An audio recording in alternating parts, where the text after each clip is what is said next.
Hi, everybody. Thanks for being a part of our YouTube tribe here. Our YouTube family has been growing. We crossed over 100 subscribers with just a few videos, and that's kind of exciting, but I'm really glad you're here, and thanks for reaching out to me. I'm really glad to hear from some of you, many of you, that these times have been a blessing to you, and I'm so glad to hear that. That's why we're here.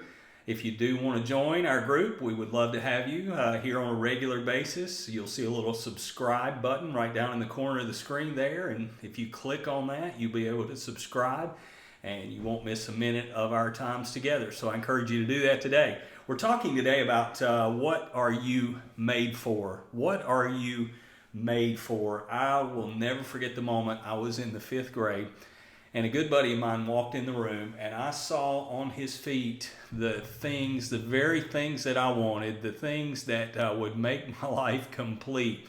He had on a brand new pair of white leather Nike tennis shoes.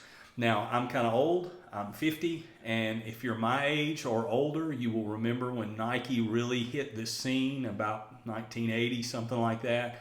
I was in about the 5th grade. He comes in with these white leather Nikes on. They had a light blue stripe down the side, which was the swoosh, which was really the cool color to have in my school anyway. And I just had to have a pair of those. I knew that I would have arrived if I could get those Nikes. I'll never forget when I finally got a pair of white leather Nikes. It was one of the great moments of my childhood, really. I'll never forget the first time I put them on, and I went outside and I was scared to death to touch any mud. They were gleaming white and they were beautiful, they were shining, and I didn't even want to wear them outside because I knew sooner or later I'd get some mud on them. I thought about that just a few weeks ago. I signed up, I'm a little bit crazy, I signed up for a Spartan race several months ago, and that's an obstacle race and you go through mud, and I really needed some tennis shoes that would hold up to that. So I got a pair of shoes that look like this, and these shoes are specifically made for running through mud. So I got them, opened them up, and the first thing I did was put them on and went out to the trail to run. And understand this, I was looking for mud puddles. I wanted to find mud puddles. With these shoes on, I felt, powerful.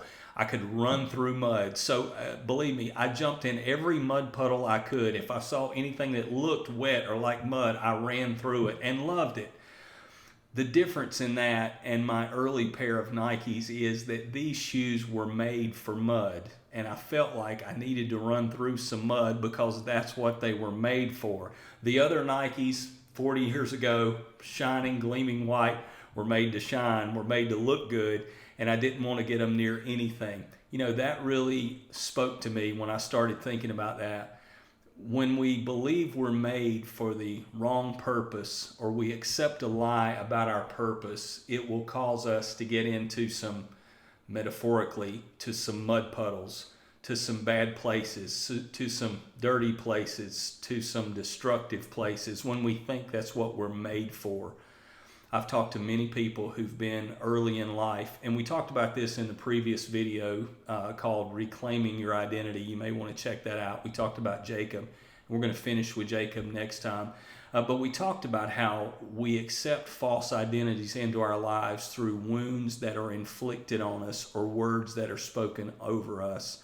And I've talked to so many people who suffered abuse early in life, and they've said things like this. They've said that abuse imprinted upon me that I was dirty, that I was made for that. And I know many of them went out and lived their lives. I remember several people have told me that have tragically undergone sexual abuse. They said, I thought my body was made for the pleasure of other people, so I would just give myself to anybody. And they get engaged in some seriously destructive lifestyle choices because they thought, because of abuse, because of a false identity, that they were made for that. I've encountered that many times. I've heard people say things like, well, my dad told me I was no good, or somebody spoke a word over me, and I just thought that was who I was, and they lived that out. Here's the good news. You don't have to live that way. The good news is you can reject the lies. Here's the truth that I want you to get. When we understand and reject the lies we have believed, we are set free to walk in truth. When we understand and reject the lies we have believed, we are free to walk in truth. Whenever you find yourself in a muddy mess, whenever you see yourself and you've just made a mess of a situation, here's a good question to ask. What lie have I believed that got me here? What lie did I believe that brought me to this place? Did I believe somehow I was made for the mud? The truth is, and I want you to hear this today, you were not made for mud. You were not made to go into the dark places. You were not made for shame. You were not made as an instrument for someone else's pleasure. You were made to shine. Truthfully, you and I, we were made to radiate the glory, the character, the goodness, the joy of our Creator. That's what we were made for. We're talking about authenticity. In order to be authentic, you've got to know your identity and know who you are. I hope this time together helps you to do that, to throw off the lies and understand what you were truly made for. Next time we're going to finish talking about Jacob, and I think you're going to have a good lesson there. Thanks so much. Remember, hit subscribe, join our family, leave a like, leave a comment. If you have any questions or just like to engage in conversation, please do that in the comment section. See you next time. Thank you.